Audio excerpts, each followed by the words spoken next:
আমার ভিউয়ার্সদের জন্য আজকে একটা মজাদার খাবারের রেসিপি শেয়ার করব। আর যাদের বাসায় বাচ্চা আছে তাদের তো কথাই নেই, এই রেসিপিটা অনেক ভালো লাগবে।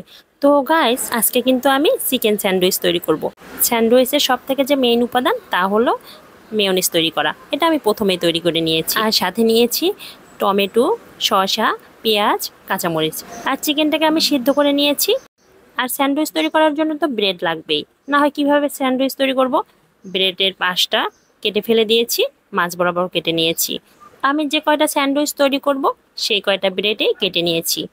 এখনও যে চিকেন সেদ্ধ করে রেখে দিয়েছিলাম সেই চিকেনটা সেই শসা, টমেটো এবং পেঁয়াজের সাথে মিশিয়ে নিচ্ছি।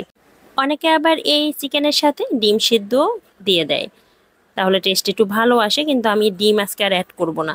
এখন এই চিকেন, টমেটো, শসা একসঙ্গে মিশিয়ে নেব।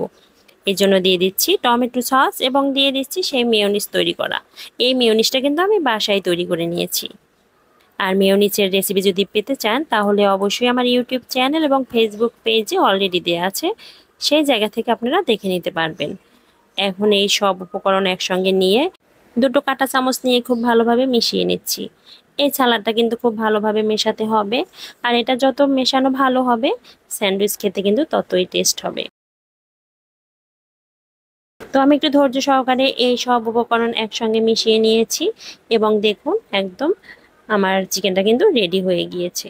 আর স্যান্ডউইচের ভেতরের এই পুরটাই কিন্তু অনেক মজা হয়, আর এটা যত মজা হবে আপনার স্যান্ডউইচটা খেতেও তত মজা হবে।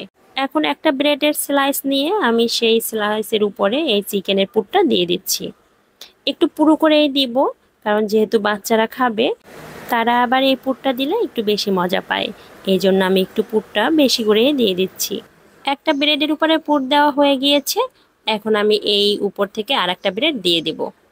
একটা টিস্যু বিছিয়ে নিয়েছি, টিস্যুর উপরে আমি সেই পুর দেওয়া ব্রেডটা রেখে দিয়েছি। তার উপর থেকে এখন আর একটা ব্রেড দিয়ে মুড়িয়ে রাখবো। ঠিক একইভাবে আমি আর একটা ব্রেডও তৈরি করে নিয়েছি।